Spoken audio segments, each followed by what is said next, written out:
Bonjour, je vous accueille au nom du Seigneur Jésus. Voilà, aujourd'hui c'est dimanche.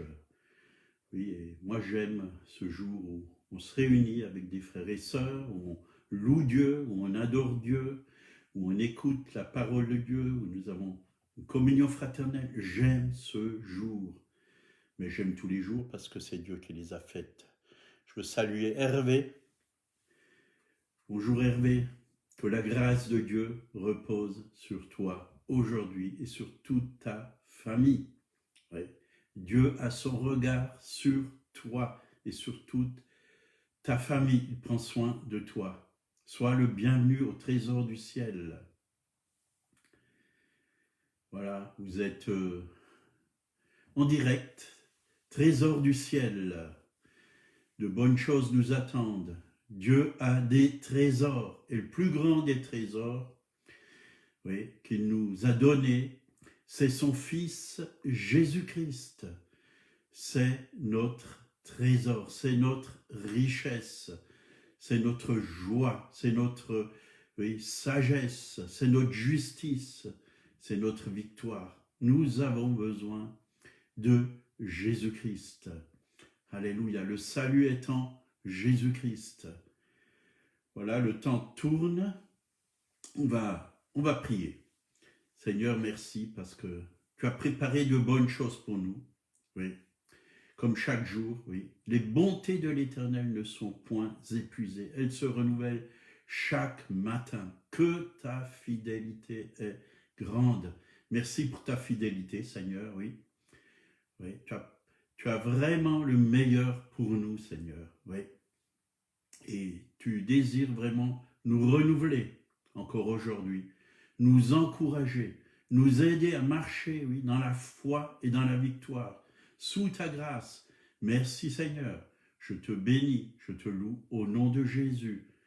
Bonjour Luigi, sois le bienvenu.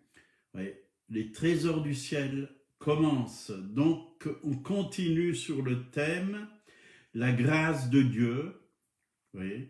Numéro 6, et aujourd'hui, on va parler de la grâce qui nous transforme. La grâce nous transforme. Seule la grâce nous transforme. On a besoin de sa grâce. Alors là, il y a deux questions qui sont posées par Jérémie. Au chapitre 13, verset 23, un Éthiopien peut-il changer sa peau et un léopard ses taches? Ces deux questions. De même, pourriez-vous faire le bien, vous qui êtes accoutumés à faire le mal?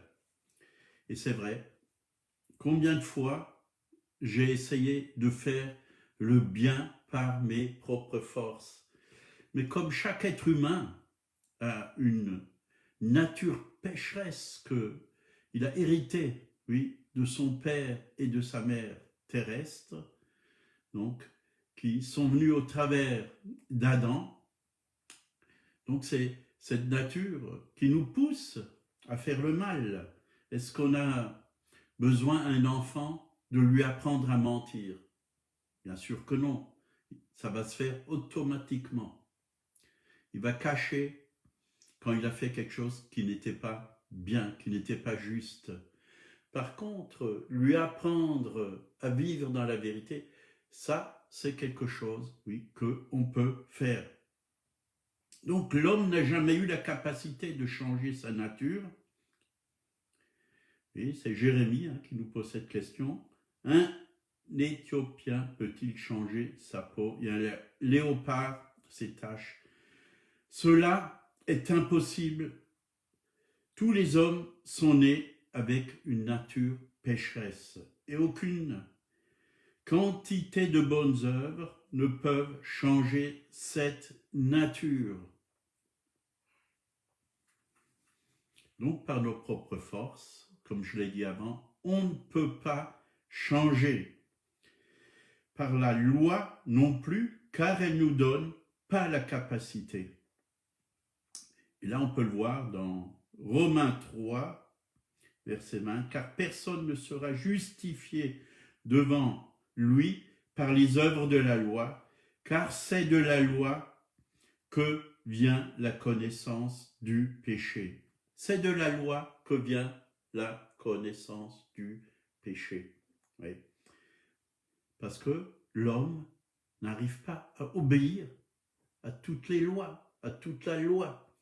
Et là, on réalise qu'on est incapable. Mais Dieu, qui est un Dieu de grâce, nous donne la capacité. Il nous envoie la grâce pour que nous puissions vivre selon sa parole, selon ses ordonnances, selon ses commandements. 1 Corinthiens 15, versets 56 et 57. L'aiguillon de la mort, c'est le péché, et la puissance du péché, c'est la loi. La puissance du péché, c'est la loi. Mais grâce soit rendue à Dieu qui nous donne la victoire par notre Seigneur Jésus-Christ. Dieu nous donne la victoire par notre Seigneur Jésus-Christ en nous envoyant la grâce. C'est-à-dire la grâce, c'est une faveur imméritée, c'est la puissance pour vivre dans la victoire sur le péché. Combien de fois j'ai essayé d'arrêter avant de connaître Jésus, oui, de boire. Oui, un jour, je me suis dit, bon, ben, c'est fini, parce qu'à un moment donné, je buvais beaucoup de bière, 10, 15, jusqu'à 20, parfois plus, et je les supportais. Et j'ai dit, maintenant c'est fini, j'arrête de boire. Ça a duré 2 jours et je suis retombé dedans. Combien de fois je me suis dit, je vais arrêter de fumer. Et je n'avais pas la capacité. Il y avait un manque à l'intérieur de moi. Mais quand j'ai donné ma vie à Jésus-Christ, mon cœur à Jésus-Christ, Dieu m'en a libéré instantanément parce que Dieu m'a envoyé sa grâce et m'a donné le Saint-Esprit, l'Esprit, oui, qui est puissant, l'Esprit Saint est puissant pour pouvoir, oui, repousser toutes ces choses. Donc, la loi nous dévoile la nature pécheresse, c'est-à-dire que nous sommes sous le régime de la loi, le péché est puissant et il exerce son pouvoir sur nous. Donc l'homme devient esclave. Donc un Éthiopien ne peut pas changer la couleur de sa peau, ni le léopard ses taches. Et là, Romains 5,12 nous dit, c'est pourquoi comme par un seul homme, Adam, le péché est entré dans le monde, et par le péché la mort, et qu'ainsi la mort s'est étendue sur tous les hommes, parce que tous ont péché. Donc, tous ont péché. On a tous hérité vraiment la nature du péché. Et par cette nature, nous ne faisons que pécher. Il n'y a pas un juste. Il n'y a pas un être humain qui peut être saint sans Dieu. Il n'y a que Dieu qui peut nous racheter du péché et nous rendre saints. Nous avons tous hérité de cette nature de nos parents. Donc l'homme est pécheur et incapable de s'améliorer ni d'être amélioré. Dieu ne répare pas ce que l'homme a détruit, mais il lui offre une nouvelle nature. Et c'est vrai, Dieu nous donne une vie nouvelle, tout à fait nouvelle. Ézéchiel, on peut le voir, là c'était la promesse qui a été faite pour les temps qui allaient venir. Quand Jésus est venu, qu'est-ce qu'il a fait? Et là on va le lire, Ézéchiel 36, versets 25 et 27. « Je répandrai sur vous une eau pure et vous serez purifiés. Je vous purifierai de toutes vos souillures et de toutes vos idoles. Je vous donnerai un cœur nouveau et je mettrai en vous un esprit nouveau. J'ôterai de votre corps le cœur de pierre et je vous donnerai un cœur de chair. Je mettrai mon esprit en vous et je ferai que vous suivez mes ordonnances et que vous obéissez et que vous pratiquez mes lois. » Voyez, ça c'est Dieu qui le fait. En envoyant Jésus mourir sur la croix pour nos péchés, il a tout porté nos péchés. Il nous a purifiés, il nous a lavés, il nous en a libérés. Et il a mis en nous un cœur nouveau. Il a mis en nous un esprit nouveau. Avant, dans notre esprit, il y avait la puissance de la mort, c'est-à-dire la puissance du péché. Oui. Mais maintenant que nous sommes en Jésus-Christ, hein, il n'y a plus cette puissance de la mort, il y a la puissance de Dieu qui habite en nous. La vie de Dieu est venue dans notre esprit. Il nous a délivrés de la mort. Et Dieu nous a donné un esprit nouveau, mais il nous a aussi donné un cœur nouveau.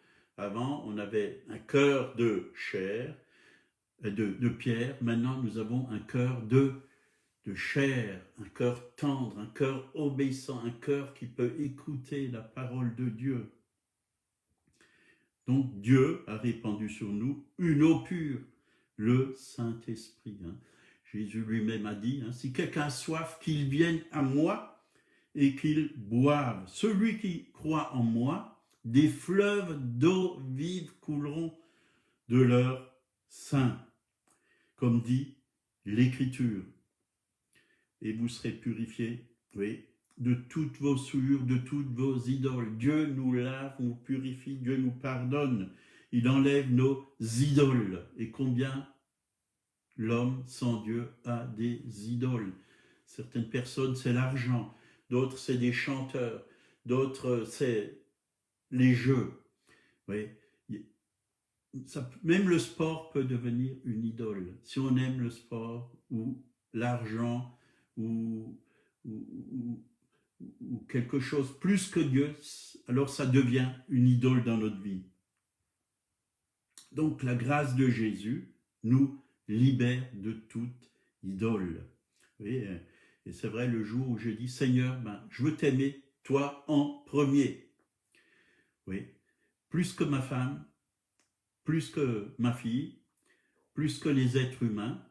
Et le jour où j'ai fait cette prière, en aimant Dieu le premier, il m'a encore donné plus d'amour pour ma femme, plus d'amour pour ceux qui sont autour de moi. Oui, parce que quand on aime Dieu avant tout, il nous communique l'amour pour aimer notre prochain. Tu aimeras le Seigneur ton Dieu de tout ton cœur, de toute ton âme, de toute ta force, et ton prochain comme toi-même. Mais avant tout, Dieu. Il faut pas que ceux qui sont autour de nous deviennent, qu'ils passent avant Dieu, qu'ils deviennent des idoles. Donc Dieu nous a lavés, purifiés, transformés, donné un cœur nouveau, une vie nouvelle. Il a enlevé le cœur de pierre et nous a donné un cœur de chair. Donc maintenant, on peut suivre ces ordonnances parce que Dieu a écrit sa loi dans nos cœurs par le Saint-Esprit.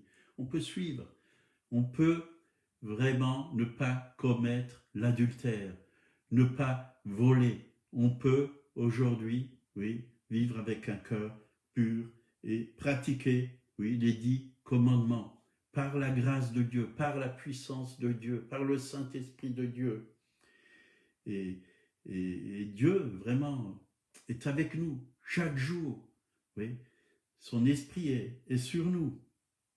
Et là, il nous a dit dans Jérémie 31, versets 33 à 34, « Mais voici l'alliance que je ferai avec la maison d'Israël. Après ces jours, dit l'Éternel, je mettrai ma loi au-dedans de leur cœur. Je l'écrirai, oui, et je serai leur Dieu, et ils seront mon peuple. Celui-ci n'enseignera plus son prochain, ni celui-là son frère, en disant « Connaissez l'Éternel », car tous me connaîtront, depuis le plus petit, jusqu'au plus grand, dit l'Éternel, car je pardonnerai leur iniquité, et je ne m'en souviendrai plus, oui, de leurs péchés. Voilà ce que le Seigneur fait. Il écrit par le Saint-Esprit sa loi dans notre cœur. Quand nous lui donnons notre vie, quand nous donnons notre cœur, Dieu met en nous sa loi, sa parole. Jésus a dit, mes paroles sont esprit et vie. Vous voyez, ça ne devient plus simplement une lettre morte, mais ça devient vraiment la vie de Dieu qui passe au travers de nous. Romains 3, verset 20, « Car nul ne sera justifié par les œuvres de la loi. » Donc c'est l'œuvre du Saint-Esprit qui nous révèle l'esprit de la loi. La vraie loi, c'est celle du cœur, celle de l'esprit. Romains 8, 2, en effet, la loi de l'esprit de vie en Jésus-Christ m'a affranchi de la loi du péché et de la mort. Vous voyez, la loi de l'esprit de vie, celle qui nous affranchit du péché et de la mort. C'est une nouvelle loi qui nous est donnée par la grâce, par le Saint-Esprit. C'est Dieu qui met cette loi dans notre cœur. 2 Corinthiens 3, 6, il nous a aussi rendus capables d'être ministres d'une nouvelle, non de la lettre, mais de l'esprit. Donc nous sommes sous une nouvelle alliance, celle de l'esprit. La lettre tue, mais l'esprit vivifie. Vous voyez, le dernier réveil que Dieu va envoyer sur terre, c'est le réveil de la parole et de l'esprit. Vous voyez, une connaissance tout simplement intellectuelle de la parole de Dieu. Je ne dis pas que ce n'est pas bien, on doit la connaître, on doit apprendre la parole de Dieu, mais la lettre morte, elle tue. On devient vraiment légaliste. Mais quand nos paroles sont esprit et vie, quand elles sont conduites par le Saint-Esprit, elles sont bien placées, elles apportent la vie, elles libèrent les gens, elles font du bien aux gens, elles encouragent les gens, elles guérissent même les gens. La parole de Dieu est esprit et vie. La lettre tue, la religion tue, mais Jésus n'est pas une religion. Jésus est le Fils de Dieu et il est venu nous emmener la vie et la vie en abondance. Et l'apôtre Paul, j'aime beaucoup sa façon de voir. 1 Corinthiens 9, 21 à 23, Paul dit, « Avec les Juifs, j'étais comme juif, afin de gagner les Juifs avec ceux qui sont sous la loi, comme sous la loi, quoique je ne sois pas moi-même sous la loi, afin de gagner ceux qui sont sous la loi, et ceux qui sont sans loi, comme sans loi, quoique je ne sois pas sans la loi de Dieu, étant sous la loi de Christ, afin de gagner ceux qui sont sans loi. J'étais faible avec les faibles, afin de gagner les faibles. Je me suis fait tout à tous, afin d'en sauver de toute manière quelques-uns. Vous voyez, l'apôtre Paul, il ne voulait pas se mettre au-dessus des autres. Il était là pour écouter les gens, mais aussi pour leur apporter ce qu'il a reçu de Dieu. Il a reçu la grâce et il apportait la grâce. Et que ce soit un juif, que ce soit un païen, que ce soit un athée ou quoi que ce soit, quelqu'un de faible, il s'est mis à la place des autres, dans la peau des autres. Mais il leur a apporté ce qu'il avait. Ce que j'ai, je te le donne, au nom du Seigneur Jésus-Christ. Et c'est important que nous puissions aimer. La loi de l'esprit de vie, c'est la loi de l'amour. C'est cette loi qui a accompli, c'est cette loi, oui, c'est l'amour qui a accompli la loi de Dieu. Quand on aime, on a accompli la loi. Jésus, il est venu pas pour abolir la loi, elle existe toujours et elle existera toujours jusqu'à la fin, mais pour l'accomplir. Mais il nous a donné la grâce pour que nous puissions respecter la loi. Ne pas commettre l'adultère, ne pas voler, ne pas tuer, et ainsi de suite. Dieu nous a donné cette loi, mais c'est par l'esprit qu'on peut vraiment vivre cette loi au travers, oui, la parole. Sans la parole de Dieu et sans l'esprit de Dieu, on ne peut pas faire la volonté de Dieu. On va être des pharisiens, on va être ceux qui tuent, ceux qui jugent, ceux qui critiquent les autres. Mais quand on est dans la grâce, on apporte des paroles de grâce qui réconfortent, qui guérissent, qui fortifient, qui encouragent. Donc, on revient à cette question, hein.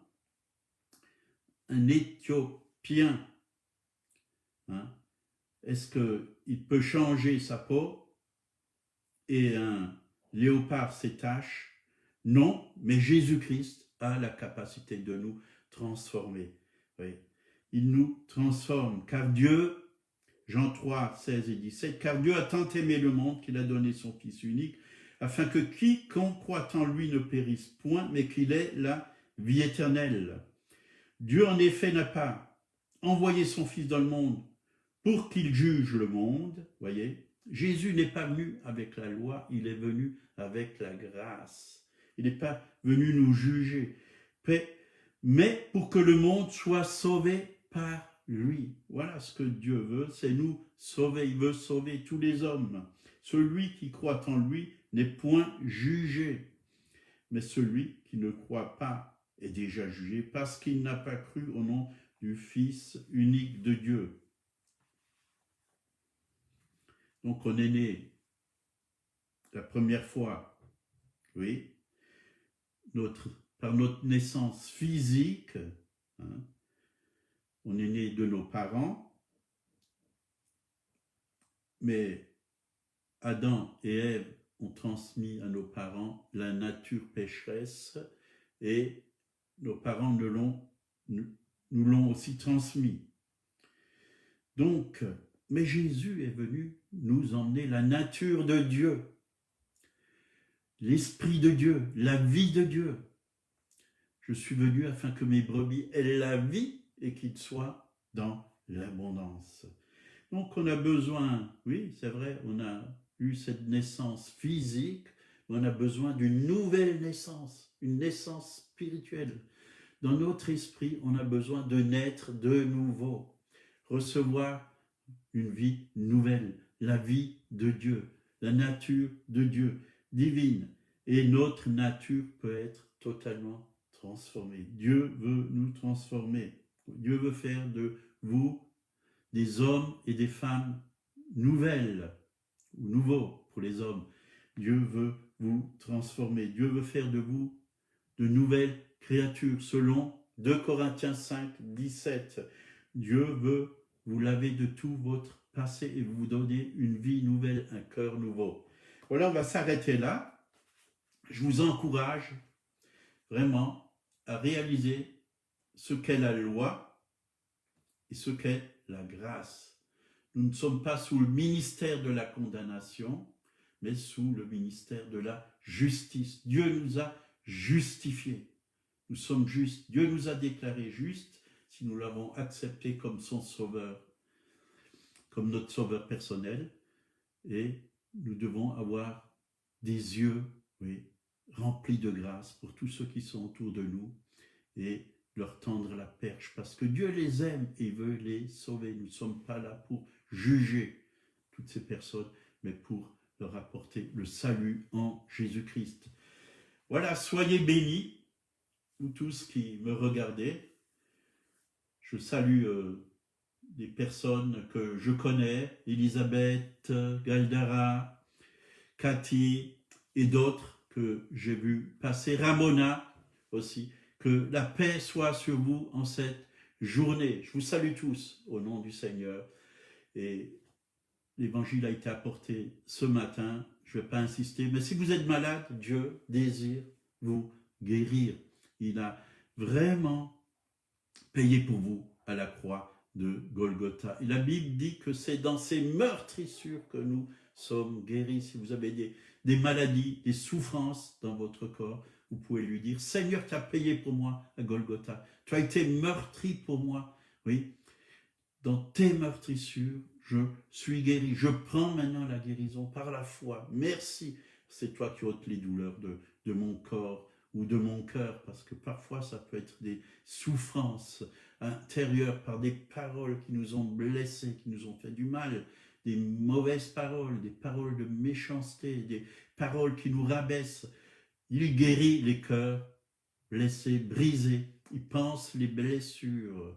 Oui, son amour est grand, mais il guérit aussi nos corps, les maladies dans le corps. Soyez bénis. Donc, que demain, je serai là à 8 heures. Bonne journée.